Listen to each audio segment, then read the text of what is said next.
पुरी जिला अदालत को बालुखंड को स्थानांतर प्रक्रिया को विरोध एने कलाकोट और हाथ में फ्लैगकार्ड धरी आईनजीवी विक्षोभ प्रदर्शन।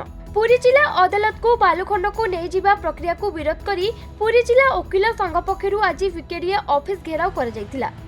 तेबे पुरी बालुखंड अभयारण्य मधुर जल सीआरजेड अंचल में गढ़ी उठिथिबा अनेक कोठा बेआईन, तेणु सही बेआईन निर्माण उच्छेद करी एही अंचल को सुरक्षा पाई पुरी जिला वकील संघ पिकेडीए ऑफिस घेराव करथिले।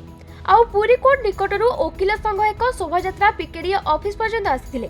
संघर सहस्र वकील ऑफिस घेराव करने सह मधुर जल अंचल में बेआईन निर्माण उच्छेद करा जाऊ बोली दाबी करथिले। आउ से जगह को किभली कोर्ट स्थानांतर हेबो बोली प्रश्न करिसेंती वकील संघ। तेबे आज को 320 दिन धरी सत्याग्रह चलिछि। पुरी जिला जज कोर्ट परिसर ऐतिह्य कोठा आज को 160 वर्ष धरी लोकंक सेवा रहिछि। तेणु जिला विभक्तिकरण पर ग्राम्य परिसर और ब्लॉक स्तर में कोर्ट गठन होइतिला। वर्तमान पुरी जिला कोर्ट को बालुखंड को स्थानांतर उद्देश्य रे 5 एकर जमी आईन विभाग को हस्तांतर होइछि, जहाकि सीआरजेड ईसीओ सेंसिटिव मधुर जल अंचल जाउछि बोली तहसीलदार रिपोर्ट रो स्पष्ट होइछि।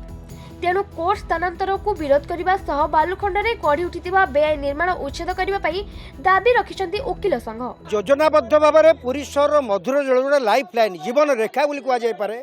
आज कौन गोटे आपद विपद पड़ला बेले जो मधुर जल आमको आम टोटाल टाउन को बंचाई रख पानी मुंद दब से एरिया को योजनाबद्ध लुट करने सरकार स्तर योजना चली अति योजनाबद्ध भाव में जो जगह कोर्ट चली कोर्टर परिसर को संप्रसारण कर स्थानांतरित करने योजना नहीं विभिन्न प्रकार ऑफिस के बर्तमान से जगह मधुर जल में स्थापन करा विरुद्ध में आमर बर्तमान आंदोलन चली जो जो जो बिल्डिंग चली मधुर जल एरिया और CRZ area eco sensitive zone area तथापि बालुखंड अभयारण्य एरिया ये जो जगह निर्माण कार्य चली तार उच्छेद करने नोटिस करूँ पुनर्बार आज आम घेराव करुचु या दरकार पड़े पिकेडी ऑफिस की रिप्लाई देले नहीं एवं योजनाबद्ध जो बर्तमान पुरी सहर जीवन रक्षा सहित संक्रांत कर षड्यंत्र कर बर्तमान सहित खेलुंट जदि बंद न करा जाए उच्छेद न करा जाए बेआईन निर्माण कार्य उच्छेद न करा जाए दरकार पड़े पिकेडी ऑफिस में ताला पकईबू एवं पुरी सहर जो भविष्य ताको आम नष्ट कर देबू ना।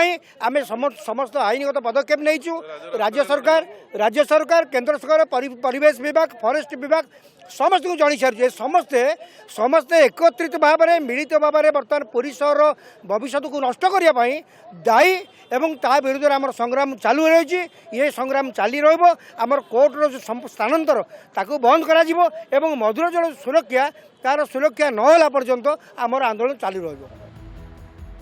ब्यूरो रिपोर्ट खबर ओडिशा।